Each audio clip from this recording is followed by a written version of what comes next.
Honestly, I don't understand how you can drop out and call yourself a genius. Does that make you a genius dropout? The Genius Dropouts podcast with Leonard Sekionda. Alright, so we are good to go. Alright, bet. Let me put my shit on silent. 1, 2, 1, 2. Got my coffee in there. Coffee. Mate, I'm trying to work out. There you go. Yeah, it's Just taking consistency, the best of me in the mornings. Oh, for real? Yeah. It makes you tired, man, right? It does. So we're here right now, live in the studios. Genius Dropouts, the podcast. Love it. Now, this podcast realistically is something which derived from a thought. And it's probably more through my personal experience as somebody that dropped out of school. And at the time, what was deemed as crazy ended up being probably my most genius activity. Now, I don't think dropping out is the plural for being a genius, but I think in life we have different levels of things that we have to remove ourselves from in order to see the genius of it later, whether that's a relationship, whether that's a career or a job, whether it's a situation from work and I think it's only through stories that you understand how the dropping out or stepping away from something has really led to, really creating and manifesting bigger things for people in their lives. Yeah. So it's almost about just making sure people learn through the concept or maybe redefine the concept of dropping out and seeing the genius in taking alternative steps in their life. And I have the pleasure today, all the way from the USA, but Canadian. Yeah, yes, sir. Of having the superstar, the rapper, the genius, Thank you. the motivational speaker. Oh, man. In the room, Dax. Dax! Welcome to London, brother. Man, I'm happy to be here, man. What you said really just struck a nerve with me.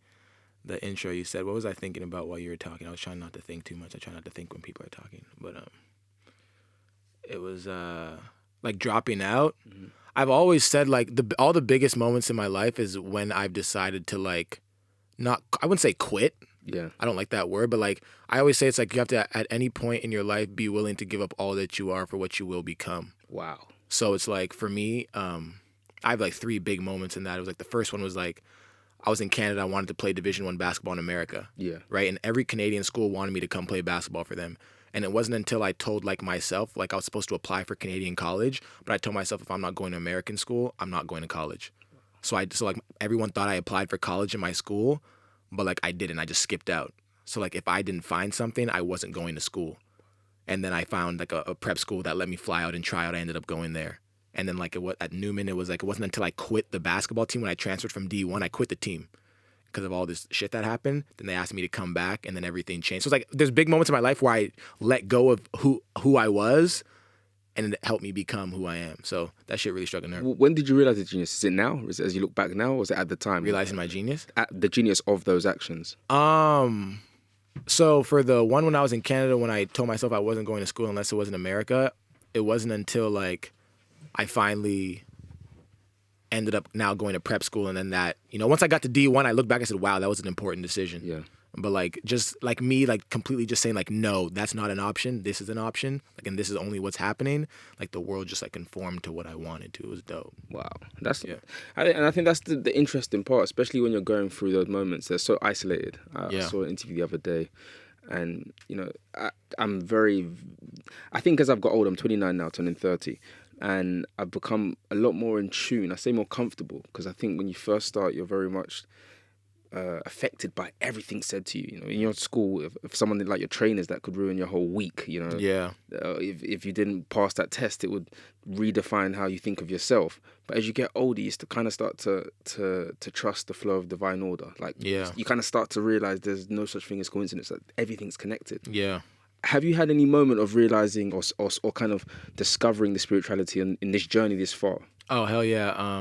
One that just came to mind. So I met the dude at the bus stop, went to prep school, didn't even get recruited out of prep school. Some kid, like the day before I was about to go back to Canada, and because I told myself I wasn't going D2. That was another time I quit and said I wasn't going D2. Some kid at a college in Casper, Wyoming, was like the last scholarship spot they had. The kid who they were going to give it to was from Mexico, and he had already played pro. Wow. So my coach from my prep called me in like 2 days before. He's like, there's a spot at Casper. Like they weren't recruiting you, but they have an open spot. And I know the coach, and I said, you're a great player. So I go there. That ended up working. I go D1. So it didn't work out at D1, but what happened was like I was the psychology major, right? And at this point I wasn't making music at all. Never had like done music. I was in a choir as a kid and all this shit. We used to freestyle for fun, obviously, as basketball players. But so I switched my major to communications because some dude came into our class during a sports class and he was like, the most important thing in the world is communications, and it will decide your life. Whether you either effectively communicate or fail to communicate something in the right way will decide your life. He's like, it starts wars and it ends wars, communication. So I was like, bet, I changed communications. And I had to fill up my class schedule because I was changing. So I was like, you know what, I want easy-ass classes. So I picked a singing class because I thought I would be able just to like go and skip and not have to be there. But then I showed up the first day and the teacher was just like on my ass. And like I didn't like to sing and it was embarrassing. Like I wasn't that good back then, you know? So like that was one of those moments. Now I look, I'm like, wow, like I took a singing class randomly. And now I make music and sing. Links to that. Yeah. What tell me, because we're talking about going from sports, which is like basketball, to now being a musician. Where did that transition happen? So once I left Division I basketball and I transferred to a small D2. I ended up going to a D2 back where I went to prep school because when I left, I tried out for their team. And the coach was like, if D1 doesn't ever work out, you always have a scholarship here. So as soon as D1 didn't work out, I get a call from Coach Potter and I'm just like, Coach, I'm going to come play at Newman University. So I go there. And once I got there, Division II is a lot different than Division I. Like, we don't get as much. Like, I was still on full scholarship. I never paid for college, but, like, you get different amounts of money in terms of, like, extra spending money. Yeah. So I got a job as a janitor and then on campus. And then they put me in the art section, like, where all the poetry was. So I was cleaning up after, like, all the plays. And I was cleaning up the art room and all the paint and shit like that. And I guess that just maybe, like, inspired me more to get into, like, myself. Mm-hmm. And then on the way to a game one time, I just wrote a poem. Wow. And that was it. It's funny because my first encounter with your brand and what you do is very interesting because it was one of the ones where you see something and it hits you and you're like, oh. And then circle back, Brittany's telling me, oh, it's Dax. I'm like, wow, like I saw that. There was an interesting video you put up. I don't know. I can't even remember, put a date to when you put it up or how I saw it. But there was a video you put up where you was a janitor. And I don't know if I'm painting pictures in my head, but if I remember, there was footage of it.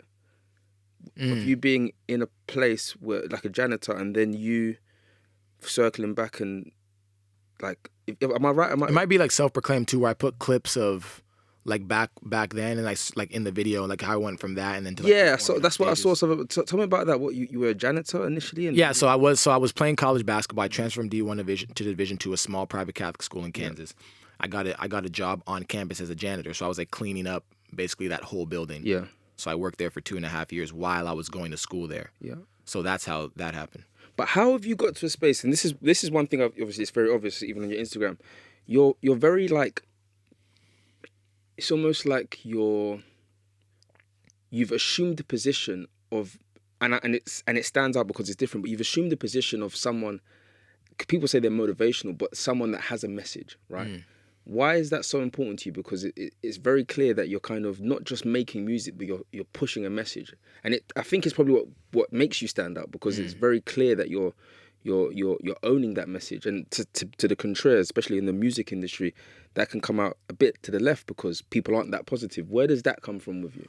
I think that just comes naturally. For example, like basketball, I was always a loud person on the court, but I was never the guy trying to tell people what to do. It was never like, yo, do this, do that, do this, do that. It was more like, yo, Dax is working the hardest and it's apparent. Like he's screaming and shouting and diving on the floor. So if we don't, we look bad. Yeah. You know what I mean? So I was always trying to lead by example. But then once I started like doing the music thing, I was like, okay, well, I can lead by example, but what if like people aren't watching my example? Like maybe I have to start saying and motivating people. Yeah. So I thought it was just a cool dynamic to be able to like try to achieve my dreams and at the same time motivate people to achieve theirs. So it's like we're traveling together. It's not just a journey of like, oh, let's watch Dax. It's more like, like he's motivating us to achieve our dreams. So while he's growing, we're growing. So I just think that's important. I just think, I feel like I have like a good voice to like cut through the microphone. So, but it's not that simple, Dax. It's not. I mean, that's as simple as it is in my brain. Correct in the sense of the mission. Yeah. But I think, especially at the end of the day, you have a team around you. People are supporting the vision. but you have to go through it, right? Yeah. When I say you go through it, you're swimming in a territory which is the internet, the social media era. This is it's beautiful from the outside, but it's also dark from what it takes as a character to be resilient. Yeah. I'm sure you have positive comments. I'm sure you have negative comments. Oh, hell yeah. How do you navigate through that? Because this is that era where it can either make or break someone overnight, right? Yeah, I think, how do I navigate through negative comments? I try to use negative comments as positive. What did I compare it to the other day? I said, because I like to work out a lot, the building muscle is literally breaking muscle. You have to break muscle to build muscle, tear muscle fibers to build them back stronger. So every time I go through comments, I just think of the negative comments as me breaking down muscle to build back stronger. So I try to attack negative comments. Obviously I'm human, so it gets me down. But I learned this theory when I was actually at my Division II school. It's called red light, green light. I forget the guy, I forget his name. Fucking Coach Potter brought him to talk to us. I'd love to give him credit for his shit, but fuck it. What's his name? Anyway, it's called red light, green light. Yeah. So I believe the separation between greatness, there's different categories, right? There's average, there's good, there's great, there's legendary. I believe what separates good people from average people isn't how you necessarily, because everyone's human. Everyone feels like shit. If I tell a girl she's ugly, she's going to feel it in some capacity. Yeah. I think what separates good from great is how quickly you go from feeling bad to good. How quickly you go from negative comments to positive. Yeah. So I still when I see a negative comment, it still hurts me like a normal human being, but I think I'm extraordinary at going from feeling bad to feeling good. As soon as I hit a negative comment, I immediately start flooding myself with positive shit. Yeah. So I think I deal with negative comments by accepting them. It's yes, I'm going to be hurt by these comments because I'm human, but now it's how quickly can I recover? Yes, that makes sense. Yeah, so I don't look at it as that not being hurt. I just look at it that my recovery time is quicker than anyone else's. So the bigger you get, do you think that volume or that voice, the negative voice, gets louder? You have to learn how to because I think it's such a double-ended sword. Yeah. Success, especially socially at the moment. It's the bigger, the more. I saw something the other day about Miley Cyrus having a stalker following her to her show. Oh, wow. They had to arrest something along those lines. And it's clearly because that person has fantasized about this character that they've never met, but because they're so accessible through stories and through people create a relationship with you and a dialogue that you don't control. Yeah. The bigger you get. Yeah, it's dangerous, man. It's crazy. I try to stay oblivious to a lot of that stuff and just I'm pretty accessible when it comes to an artist. A lot of people can DM me, I DM them back. Yeah. So I think some of that breaks down the barrier of people fantasize. That itself is a double-edged sword. Me being so accessible, we can DM Dax and he's gonna hit us back. Yeah. But it's also in a good way where it's I don't think people necessarily fantasize over me like that because they feel I can get in contact with Dax. He's not some supernatural human being. Yeah. So I try to do that, but as you get bigger, it gets harder. But yeah, I just think the negativity is just everything. I learned everything from basketball. Good. I couldn't shoot. I wasn't a natural basketball player, but I turned myself into it. I couldn't shoot, and then I became a great shooter. So it's I feel dealing with negativity is just practice. Yeah. If you can avoid negative comments, but then you'll never get better at handling them. That's true. So it's you might as well just read them and just deal with it. Yeah. The more you read, the more used to it you'll get. That's very true. So I read comments, man. I just and I get mad, but then I get mad, but then I get better. Yeah. And it's interesting because like you said, coming up on a YouTube or an Instagram, the change is just like that. Right? Yeah. You can go from being a janitor to touring the world and traveling and having fans waiting for you in different cities. Yeah. How do you also adjust to that? How do you cope? Because people want growth so much. Yeah. They don't understand the responsibility of what comes with it. I mean, I remember the first time I had a business in the Philippines and I was 19. Yeah, I used to fly from randomly I managed to get a deal going where I had a decoy picture on my Skype, which enabled me to. I wasn't confident being the black young man I was. I thought they'd like to do business with this white guy, so I put it on my Skype, and that's smart as fuck. Yeah, and I just would talk to these agencies and say, listen, I can help you get nursing homes in the UK if you have nurses there for them to work at. So I'd managed to work out this deal, and then found myself having no decoy to pay to go over there, so having to go over and seeing them embrace me. But when I first got there, and I started to make money from it, and I came back a different person. I came back. I mean, I had aspired to make money and to see wealth and, you know, create this image. But I remember coming back and just thinking, I'm the shit. Yeah. And I think I girlfriends, friends, I literally felt like I was the shit. And it was the first time that I was in a space where I was able to back up the act as if, you know, I had a bit of money in my pocket. I had that little Mercedes Benz. I'm 20 now. I can go to the club.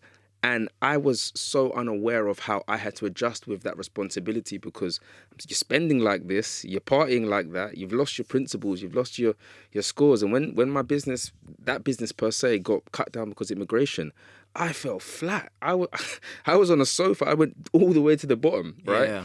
And it was the most humbling experience as possible. And luckily I did it, you know, 2009, where Instagram wasn't there. So I could kind of go back and just rebuild myself slowly. But I think now, where everything happens in the public, where your rise and your demise can be posted in a second, you know? Yeah. Wild, isn't it? Yeah. But I think that responsibility of knowing that I didn't have, I mean, I had the responsibility of knowing I've gone down and now this is it. But if I had it where it's like, oh, Leonard's now on a sofa at his sister's house and it's an article writes about it, and I can't post stories no more because I'm on a sofa, you know? Yeah. I don't know how you navigate in that, but I think now the concept of success has a new responsibility with it, because now clearly you're aware that the higher you go, the more people care, and the more people care, they're going to share every element of that. So how have you adjusted to this new level of responsibility, this new level of, you know, whether it's wealth, whether it's success, whether it's following or audience, how have you adjusted to that? Because that's a big adjustment. Yeah, how have I adjusted to that? I've always been a pretty, just like, I don't want to say like mundane person, but like, just like, I don't do much. Mm-hmm. You know, I like when it was basketball, I was just basketball, you know, and like I'm happy with that. So in terms of like spending money, I really only spend money on like music videos. Yeah. And then like food. So you minimize things. I wouldn't say minimize. That's just like the way I am. Mm-hmm. Like, you know, like if I want to go spend money, it's like to buy something for a music video. I might buy like an extra pair of shoes because like I'm buying for a music video now. But like, but you don't get the invite. I mean, you're in Los Angeles now, right? Yeah. Parties every single day. No, I don't really. So when I first got to LA, I went to a lot of parties, after parties, after parties, to like make sure everyone had seen my face. Mm-hmm. But then, like, you know, now, like, I just don't go as much. You know, I'd rather just, like, if the party's, like, it has to be right, you know what I mean? Like, but I'd rather just, like, chill at home, you know, like, you know, have a girl come over, you know, whoever I'm talking to at the moment, whatever that is. In terms of adjusting to fame, yeah, I just try to stay oblivious. Mm. I think, like, I don't think I'm at the point yet where it's super crazy. Like, I'll still, like, go places, you know? Like, I only ever go to the mall to, like, buy shit, but, yeah, in terms of, like, you were saying, adjusting to, like, feeling like the shit. I'd say more the responsibility. Yeah, the responsibility. It's a lot. So, I mean, like I always say, like, you can have a team around you, but everything boils down to you. Yeah. I just try to remain oblivious to it. I think, like, I was blessed to not be crazy. Yeah. You know, like, I don't smoke. I have no desire to. I'm not a crazy drinker. I drink in a moment, like, where it's, like, to hype up the moment, maybe if I'm going to perform or something. Yeah, I'm just not, like, a wild guy. Mm-hmm. You know, so it's pretty easy. Like everything I do, there's really no adjustment to my life because I was never out all the time. Anyways, I was never. Oh, I need to go I want to go see this. I want to go see. Like I don't care. You know, so it's like there hasn't been a big adjustment.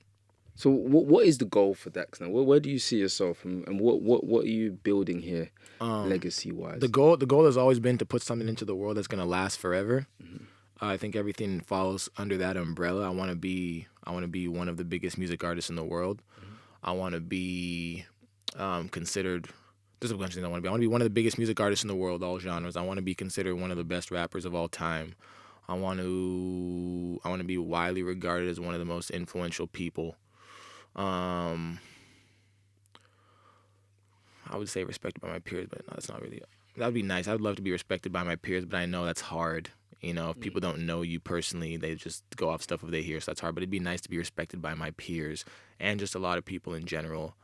I would like to find a way to merge being accessible as one of the biggest artists in the world, but still being not accessible Like I want people to feel like they know me, but I don't want people to feel like they know me. I feel you. You know, my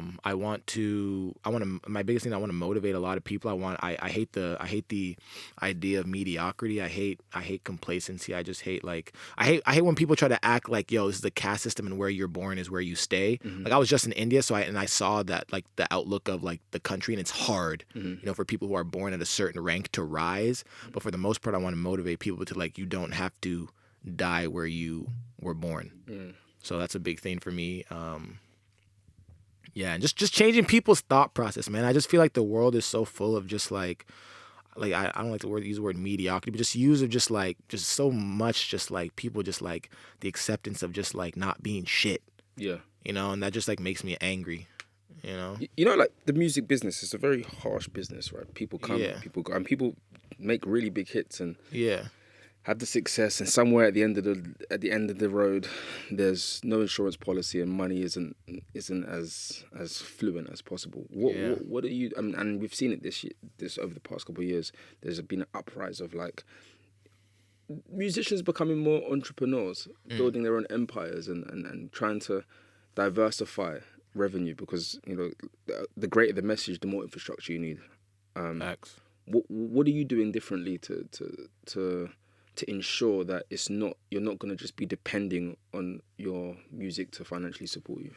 Doing differently, I wouldn't say I'm doing anything completely different. Like I haven't innovated any new type of idea, but I'm starting like, you know, obviously my own little company. I've always been in this, I call it like living legends. You know, I'm starting something in regards to that, like a company, and I've always I have it tatted on my stomach and my ankles, and that's basically saying crown yourself. Mm-hmm. Like I've always believed, like you don't have to, like, you know, you don't need anyone's approval to call you great.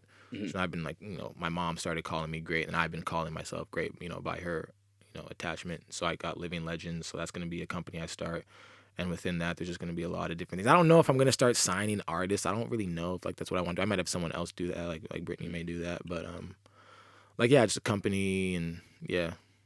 See, for me, it's like because I've done a few things myself. I've got a tech company, social media platform called My Come Up, and it matches entrepreneurs from around the world. Have over 127,000 users to date, and it derived from a blog. We were the first like motivational blog online to be big on creating content on YouTube, which basically promoted advice from the best people from around the world and created these compilations. And I found, I think over the years, I've been at this for like 10 years, right? And I found one thing that I, especially just as a black male with a diversified taste, I like fashion, I like to go to nice places, I like being around the best people. But I always find that there's a misinterpretation of the image and who I am, right? I think people misunderstand a lot of the time how aggressive I am behind the closed doors when it comes to learning. How many documentaries I watch, but I'll go and watch black and white documentaries of Jack Johnson and see how he was, you know, the champion back in those days, or and I realized that misconception kind of, I think people will probably look in your situation, they'd see you, you know, on Instagram, so that they think if he's on Instagram doing a video, if I just do a video, that's what makes it, right?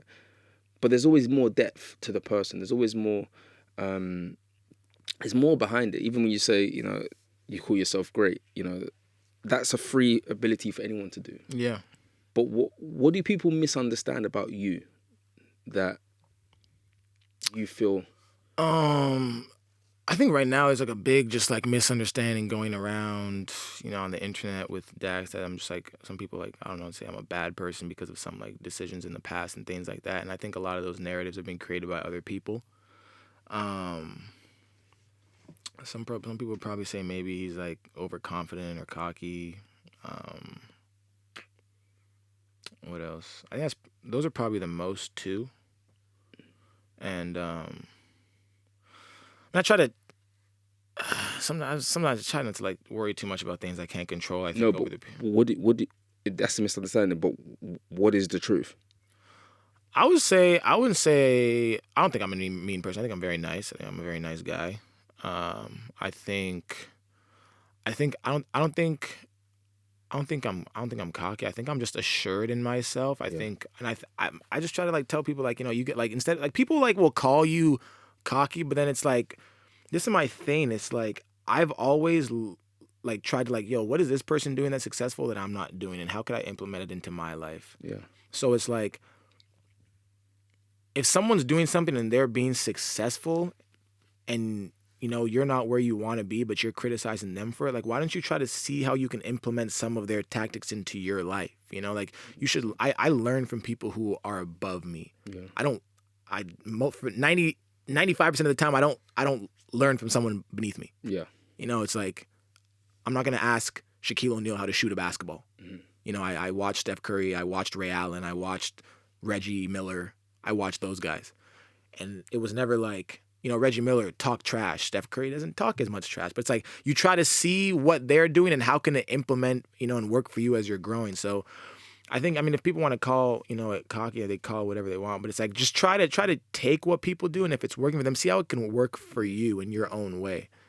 You know, so that's just my advice. I don't think I'm cocky. I think I'm a confident guy. I'm confident in what I do. Mm-hmm. I'm not gonna step out of my area. Mm-hmm. Like, I think rap wise, you know, don't say anything to me. Mm-hmm. Basketball wise, don't say anything to me. If like other shit, okay, bet. But like what I know I can do, I'm confident if you test me. You know, so what fills your cup? What makes you feel that this journey is worth it?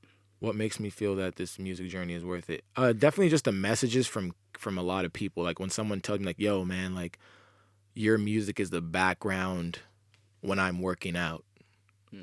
Like when I'm like, when I listen to your music, it makes me feel like I can do more with my life. Like that's very satisfying to me, because I always call it, people like, music is like, it's the fucking, what's it called? The soundtrack to my life. Like there's songs in my head that I can remember, like working out to, like, you know, like when I first heard Tupac Hit 'Em Up, I always worked out to that shit. Yeah. So like to be someone else's soundtrack for like a moment in their life where they're like trying to become a better person, that's really like satisfying. Awesome. So I got a segment in this podcast. I wrote a book start of the year called Become Your Own Hero Again. And I definitely feel like I'm on the same mission as you, brother. I'm really in line with, I believe in purpose. I think at a certain point we distract ourselves through life. We think it's money, then we think it's the girl, and then we think it's the car. And you get to a point where every time you get experience it, you think, well, hang on, like none of these things have made me who I am. And in fact, you know, even if I look back on my life 10 years ago, I was doing the same stuff I'm doing now, podcast and content-wise, on YouTube. Mm-hmm. So mission of the book was really to kind of remind people, you know, about the value they already have, because I think we're so distracted. There's so much information. You got to look at it like every second there's a sponsored advert. You've got the person you idolize that's posting their picture. On top of that, they've got a story, or they might be on live, and it's saturated, and we're almost disabled from thinking or being able to see ourselves. So the book for me was really about helping people to get back to their inner voice. And I believe in things such as goal setting, affirmations. Yeah, it's essentially what you was also saying about your mum telling you you're great and you saying it, because it's the internal dialogue. And I think, yes, externally whatever's presented to the world is a great spark, but if it's not inside, it doesn't really mean anything. Yeah. Right? And one of the things I do in this podcast is I kind of just take a chapter. One of the chapters I'll say here, and I want to get your interpretation on it. Oh yeah, I'm excited. So one of the chapters I have here is called chapter What's it called? 1. Perception is your reality. Now, I believe personally that, especially as someone that dropped out, I never had any financial backing from my parents. I actually lost my father when I was 9. So my perception at the time of dropping out was, if I don't get the B, if I don't get the A, I failed, right? And I think I didn't see beyond that period because no one was explaining to me that there was more, even if that wasn't achieved, right?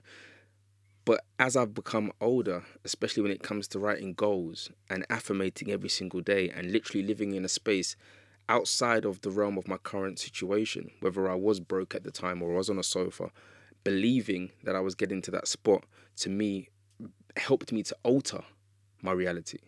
And I think reality is, if you flip it back, it's actually the perception that we perceive. It's how we see it, right? Sometimes we're at a bus stop, but it doesn't mean that's where we stop. It's what we're waiting for that bus to get on and go to the next place. But some people at the bus stop, the bus isn't around, and just in that small gap, they define their whole life on the bus stop period. And that moment never passes, right? And I feel like perception being your reality is about shifting and altering the way you're perceiving what's happening right now. Are you perceiving it as something that's temporary? Are you perceiving it as something that's defiant? Are you perceiving it as something that is a passing moment? And through that perception, and the second we learn to master the perception of reality, we become to see that this journey is more passing.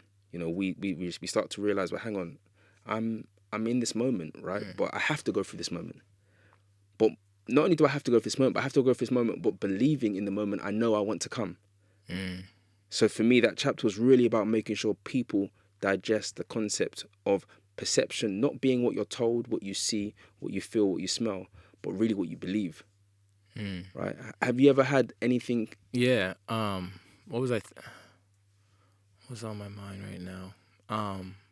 Talking about perception is your reality. I think all the points that you said are just like, they hit it right on the head. I'm trying to think of something a little bit different of the way I see it. It might be different to somebody. Oh, so when I think of like perception of reality, a good like analogy I always use is like prison. Like, funny thing, right? I had an unpaid parking ticket the other day that I didn't know about from like a year back, so I was actually in jail for a couple hours. Right? I'm not a criminal, but I was in jail for a couple hours, right? And I always think about prison, and when I think of the word perception, I think of the word subjective. Like, everything's subjective. How you think of the word number 2, your 2 could feel like 10 to me. Yeah. Right? So I think of prison. Perception is reality. Like, you ask someone in jail, what does 1 hour... Because when I was in jail for those, like, 5 hours, that shit felt like 2 days. Yeah. Right? So it's like, you ask people, someone in prison, hey, bro, how, like, if they're in there for 50 years, you ask them how 1 minute feels, it's different than our 1 minute feels. So when I think of perception is reality, I think of subjectiveness, and it's always like how you perceive like time. You know, and like some people be like, oh, it takes someone, 10 years to do this, but it's all how you perceive it. So I always feel it's almost like, I used to do like hypnosis when I was at my dad's house one time in Pennsylvania. It's like, whatever you convince yourself is the reality, after you do it for a long enough period of time, it will become your reality. So I think that's super, like, perception is your reality is big, because like for me, the things like people say, you know, I've done a lot in a shorter period of time, but it's like maybe my 3 years is your 10. Yeah. You know, maybe your 10 years is, it's like, you know, we move at a different speed. So I always tell people it's like, you got to speed up. You got to get better at moving fast. You know, so it's like, I think that's what I think of when your perception, just changing your perception. Yeah. But you have to know what your perception is first. And a lot of people don't take the time to be like, honest. Yeah, honest. And that's one thing I try to do a lot with myself. It's like, okay, is this trash? Like, is this good? You know, like I'll be like, you know what I mean? It's like, yeah. It's like, a lot of people can't tell themselves, yo, this is bad. Yeah. You know, so it's like, I think knowing what your perception is the first thing. A lot of people don't know what their perception is. And once you figure out your own perception, now it's going about like the time it takes to try to change it, which is just repetition. That's what I... Do you goal set? Do you do goals? Oh, yeah, I write down my goals, all that. I always say, like, man, if you don't write down your goals, they're just dreams, you know? Like, I watched a video by someone, like a motivational video when I was like, I was like 10 or 11. And he said, as soon as you write down your goals, you surpassed like 99% of people in the world. Wow. Because like 99% of people don't write their goals down. Yeah. So after that, I just started writing down my goals. And you review it like every year, every quarter? Yeah, I mean, so when I was in high school, it was like I had the same goals from like 7th grade to when I got to D1. Yeah. So those were like, they were always just there. But then now that I'm like in music, I try to set a lot more monthly goals. I'm trying to get better at daily, but it's a little bit annoying. So I try to do like monthly, 5 months out, year. So and that's a good point you mentioned. You said you set these goals very early, and now, you know, you've let years go by, and we have a very instant generation. People see you rap, videos. I want it now. Yeah. What do you say to the young generation, to the people that are aspiring to be in a place that you're in? I say you have to get good at being uncomfortable. You know, like, I don't believe in oh, it's gonna take this amount of time. It's like how fast is my fast? You know, and I can run my fast faster than you can run your fast. Or I can run my fast longer than you can. Like I have more stamina at being super fast. So it's like you gotta what can you do every day? For example, if it's like sending 500 DMs, you just gotta stay consistent. I say kids, it can come as fast as you want it to come. But it's about being ready for when it comes. Like I call it like, you know, getting ready for the storm. You know, make sure you have enough shit that when that blow up does come, you're ready for it. But in terms like nothing's gonna come right away. You know, it's consistency. Yeah, and you gotta fuck with the people who fuck with you at the end of the day. If you really want to blow up as an artist, you will reply to all your DMs until you can't physically do it anymore. You know, like if you really want it. Makes sense. What's next, Dex? What's next? Got a show on Friday, Camden Assembly. It's my first headline show. Congrats. And it's in the UK. It's going to be dope. It's crazy. I was reading today, Russ said his first ever sellout show was in Belgium. Wow. You saw that shit? Yeah, so I was like, that's pretty cool. So my first headline show is going to be here in London, UK, so that's going to be dope. Then I'm doing the Fire in the Park on Saturday with Charlie Sloth. Got my first headline tour coming up October 18th across America. I think I'm going on a Canadian one after. And I got some shit dropping on October 10th that's going to change the world. Wow. It's going to be, it's going to cause discussion, man. I don't know how long it's going to take to hit the world, but once it does, people are going to be like, wow. This is music. But I don't even want to call it music. Oh, it's a message. I don't even want to call it wow. It's not, I wouldn't say it's a message. It's a conversation starter. Yeah. And it's questions that, you know, I've just been asking myself my whole life. It says some things that I think a lot of people are just going to like be like, whoa. I can't wait. Whoa. Wild. I'm there. I got you some gifts, brother. Oh, some gifts. Uh-oh. Some chocolate? No, I haven't. Oh, fuck yeah. What is this? Oh, hell yeah. This is lit. Large too. How'd you know my size? Brittany, I didn't know your size, but you know I got you. Yeah, she got a medium. That'd be good. Hell yeah. Michael, that's lit. But bro, I'm super thankful for the time, for the message. Listen, I believe in what you're doing. And to be honest with you, I'm like I said before, whatever it is I saw, and I know it was about a year or two ago, it connected to why we're here today. Wow. And it was definitely me going to myself, wow, that's a story. I respect that. And I respect your bravery on doing what you're doing and putting the message out. And not only putting the message out, but representing and actually living it. Because people put a message out and they turn on and turn off. But I can see consistently from everything you've put out, from your story to the music to your message, it's constant positivity. And you got to ignore what doesn't buy into that, because more buys into it than that doesn't. Right. Facts. And Facts. yeah, man, congratulations. Welcome to London. Thank you. You know, I'm glad you got to stop by. And thank you for joining Genius Dropouts. Thank you, man. This shit was lit. You genius, brother. Thank you. Man, it's your boy Dax, and we back at it like a bad habit, and you sitting here listening to Genius Dropouts podcast with Leonard, Sekiyunda, and myself,